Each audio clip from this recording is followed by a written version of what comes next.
Good day. This is going to be the most valuable video that I have ever made because it explains my exact situation and how I've helped my family come from being so messily and structured when it comes to their assets to now being in a very sophisticated and clear structured system. The reason this video is being created is because I work directly with founders and business owners with businesses that are making from 250 grand worth of profit every year the whole way up to 5 million every year, from assets that are worth from 2 million the whole way up to 120 million, right? But the reason for this video is not directly for the business owner or the founder. If you are here though, then this is great. You will still get value because you'll be thinking for your kids. This is for your kids, and this is for you if you are the kid of a founder or a business owner, your parents, your mum or dad, even your relatives. The point of this is just to get you thinking, get you talking, and get you into the mindset of realizing you have a much more influential role here in your family business, even if you aren't in the family business or cannot be bothered with the family business. Okay? If it's a hardware, manufacturing, painting, financial advising, dentists, whatever. And if you're the kid who cannot be bothered, but still kind of wants to ensure mum and dad have everything figured out, have the whole structure figured out, are they optimizing everything they can? Are they truly in control? Is there any leaks? Will there be any leaks? This video is for you. If you want to be more like me, which not like that, but you know what I mean, you want to see more on the business rather than be in the business, or again begin those conversations. Backstory to begin with, why the hell should you even listen to me? Right, my father's a financial advisor. Financial advisors are what most of us commonly and stereotypically would assume or believe would be the most savvy when it comes to financial structures. Having everything set up, share classes that none of us really understand, trusts that none of us understand, companies and the way things move, it's all just coherent and fluent. That was not the case for my father's scenario. Father is 40 years in this game, very good at what he does, great reputation, everyone likes him, but along his process, he has been collecting entities like a kid walking into a toy shop. He did have it for a specific person. He did have it for a specific purpose, at a specific age, for a specific outcome, right? So I'm talking, he has had trusts, still has trusts. He has used SPVs, still uses SPVs. He didn't have a holding company. He did have multiple limited companies, and he did have the ideas of things for going offshore to integrate different strategies more effectively, as well as getting into different schemes over the years. So it could have been pension oriented, it could have been investment oriented, it could have been SIP oriented, it could be whatever. Some schemes I didn't even pay attention to because I'm just like, I'm not paying attention to that, right? I can see where that's going, I can see it as a dead end. And then eventually it came to the point in time where I'm now working with a company that he became a client of. And the reason he became a client of them is because everything he had was a mess. And he wanted to begin to clean things up. Now, as he became a client of them, I also became a client of them because he brought me into the room with every single conversation that these gentlemen and the structures had to happen with. So the reason I'm in this position now is because I stayed in the room so much, I learned so much, I became so good at running our own family business and entities and bringing everything together. I've also become to be useful at communicating it for my father's clients. So the reason I'm in this position today is because I literally am, like you in many ways, the son of the founder or the business owner, or the kid of the founder, the business owner, who wants everything cleaned up, who wants to begin to get more involved, more in charge, more prepared for the inevitable, right? Be that succession, exits, family issues, whatever it is. So that's why I'm here. And that's why this video is a thing. Coffee break. Let's begin with the end in mind. The exit or the succession, right? The reason that I want to begin with the end in mind is because this may not be the most immediate thing for you to pay attention to or for them to pay attention to, but it's the one that's going to sting the most when the time comes. Because be it a death or be it an exit, and we're just diving straight into the deep end with this one, when there is an inheritance tax, the biggest issue about it is you're grieving.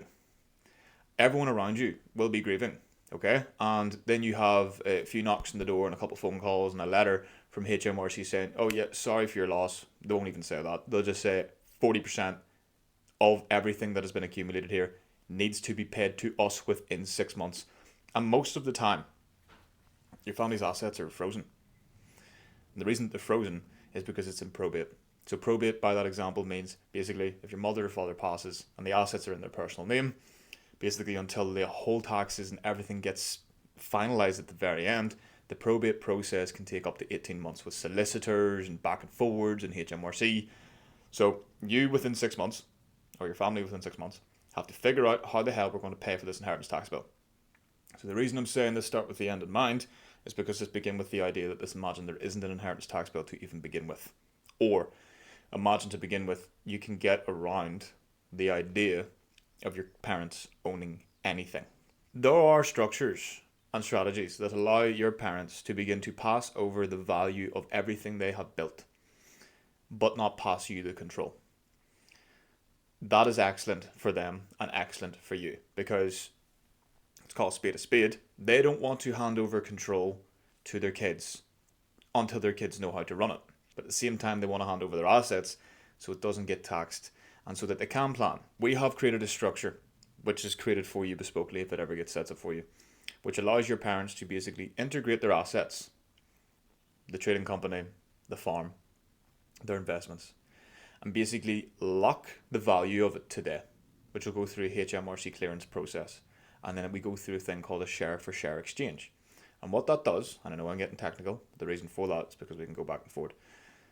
The share for share exchange process is basically you're going in on that day and saying, yo, value this business X amount of pounds, okay?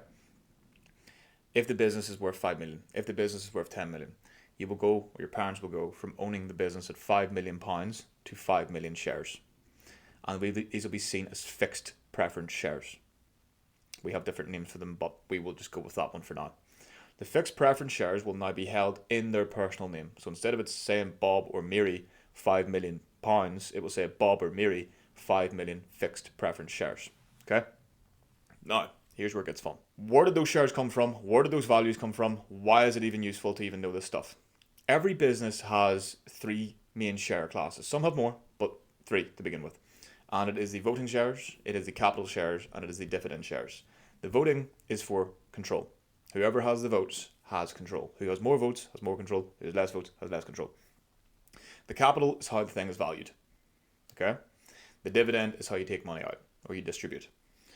What our structure does, what your structure can do, what the structure that you can begin to have a conversation with your parents about can do, is that capital share can split up. We do split it up, which means we split the rights of the capital share up. So instead of it being just for the growth of the business and the value of the business, we turn it into the value of the business sits in one share and the growth sits in another share. We split up the rights of the shares.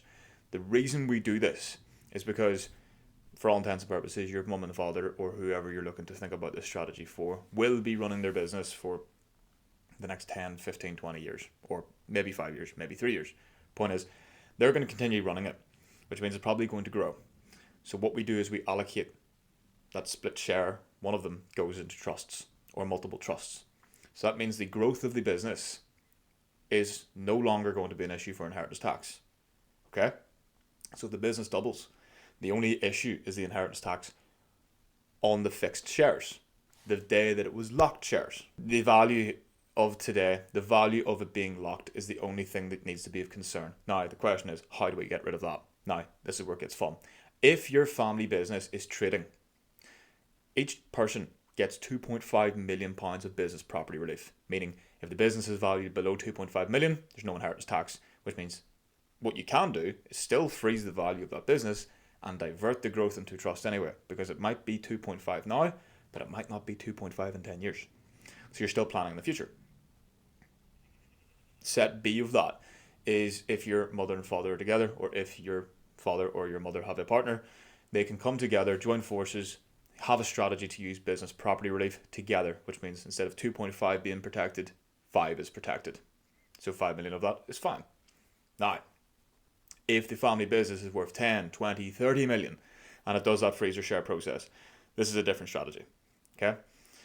One of them is, and this also applies to the investor side of things, because if you are investment focused, meaning like a property portfolio that you don't already get trained, or you don't work with, or you don't trade yourself, you will not get the relief because it's not a trading business. Now, there is strategies again to allow you to merge an investment business into a trading business, but again, these are took on a case by case basis. This is not financial advice to say you can just go and do it like that, but we have done it. Back to the point. If the value of the business is 10 million, for example, that means 5 million is still exposed. Okay? What we would then do is recommend two different strategies. So you have the first one, which is, okay, we're freezing it today at 10. We're diverting the growth into trust in the future. So the growth is took care of for inheritance tax completely from day one of installation. The only issue is that extra 5 million that's sort of exposed. Two ideas that kind of come to one. Life insurance policies mixed with trust structures. Every individual is allowed to gift 325,000 every 7 years. So what you'd be doing in this case, if it's a couple, you're gifting £650,000 of shares every 7 years. So obviously to get that down from 5 million, it's going to take a few bouts of 7-year processes. And obviously the younger your parents are, the better this is. And this is also why this video was made, because obviously the older that they are, the more, it's time to make a move. But the way the life insurance can go hand in hand with this is, as you chop it down by 650, you insure the thing for 5 million in this example, and you begin to chop that down by 650. So it begins to narrow in until the point of there's either nothing to be inheritance taxed or there's minimal to be inheritance taxed. Same strategy applies to investment focused. If you're just like Alex, my mum and dad have a property portfolio, they are never going to turn that into a trading company, or my mum and dad are a farm and they're never going to turn that into a trading farm. Okay. You can still freeze the value of the asset today. Take care of the growth in trust. That is the primary option that we're talking about here. And then the only risk is what is exposed and frozen on the day of being installed, to which you do the gifting strategy with the insurance. Now, I did elaborate to the offshore world there. If you're listening and you're like, mum and dad is worth 50, 40 or whatever the hell, a lot of millions, we can or should have a much deeper conversation about how you can utilize offshore structures and strategies to prepare this much more effectively for you as well. I didn't really mention about exiting a business and passing it down to you, okay? And wondering if there is a tax charge on that, because again, if the business is worth more than 5 million and roses are red and stuff like that, and it's a great world, and mum and dad are together, and you together can get a £5 million of business property relief. But let's take worst case scenario and just say there's only one involved and there's £2.5 million. You can come together with your parent within your bespoke holding company structure, and your parent can be or would be the main voting shareholder of the whole group structure. You, however, can have some of the votes, as well as primarily have the redeemable shares or the fixed shares, which is the value of the business. Okay, and if the intention is right, I just want to pass down my assets and this business to my kids, to you, in the most effective way possible and the least costly way possible. Well, then you come on, or whoever else comes on in the business who's going to be taking things on in the future, as a smaller voting shareholder of the overall structure. So you'll have the voting shareholder of the bespoke holding company on top. I'll put up an image here. The trading entities will be below it. Obviously, depending on how many trading businesses you have, depending on how many trading businesses is in your group. But the voting shares will either at the beginning be in mum and dad's name or the founders' names, and eventually bred into the kids' names. So that means you have prepared so far in advance that the growth of the business is already put into trust for you to use in the future, to which you do not have to extract. You can just leave the value of that in trusts for generations to generations to generations. And unlike a standard trust on its own, because this is a part of a trading vehicle, this is meant to last indefinitely until either somebody sells it or not. Whilst a trust on its own has a lifespan of like 80 to 120 years or something like that. Point is, the voting shares, when the time comes to moving this on, can just transfer from mum and dad to whoever is living after mum or dad, and then once mum and dad are both away, you and your siblings, or just you, and move forward. That is how that happens. The growth is already took care of for trusts. We've already focused on business property relief. We've already focused on the insurance policy. We've already focused on the gifting. It's all coming together until eventually that point happens that the only thing that changes is a share change. The votes go to you, or the votes go to you and your sibling, whoever's going to run it, whoever mum and dad would rather run it. That is how you do that. So that means when the sad day happens, which I did elaborate on at the beginning of this video, that the probate is going through the process. Probate is as quick as possible, because all they're saying is mum and dad didn't really own anything. Mum and dad, some cash in the bank, the personal house, again you're using your personal reliefs and you're using government reliefs, But when it came to the business, the values are in trust. Oh, they've got rid of business. They've got business property relief. Okay, cool. Values are in trusts. Okay, insurance policy kicks in to pay for the rest of it. Great. But what really happens here? There's a name change in the votes of the bespoke holding company. Okay, so instead of Bob and Mary 50-50, it goes to Bob Jr. 100%, or Mary, Bob Jr. 50-50. You get the point. But all that's changing truly is there is no value that could be exposed or taxed in your parents' name, and therefore the probate process is streamlined, as well as there is minimal to no tax charges. All while then you in the future, most of the value can be passed to you. You know, the personal value that does apply for business property relief can be passed to you. You can hold that in your own name, and the growth is not in your name because it's in trusts. You can come into your own name, but we would recommend just leaving it in trust. That is how you have a succession plan that takes care of inheritance tax control, because your parents are going to want full control, without having unnecessary burdens, charges, and a more of a streamlined process. Far beyond any traditional structure of like a holding company on its own, or a trust on its own, or most of the things that a lot of advisors are expressing and explaining today to buy. And I'm not saying that from a point of view of like your advisors are good or bad or wrong. I'm not saying that. I'm just saying they can only guide you to the places that they understand and know. They do not know what I'm talking about. Some will. Don't get me wrong. Some will go, oh, very good. Because we're pairing all of the good stuff together from all of the good structures and making it work coherently. Others will have no clue, because most don't even understand how trusts work or how holding companies work. So they will say the same thing they always have.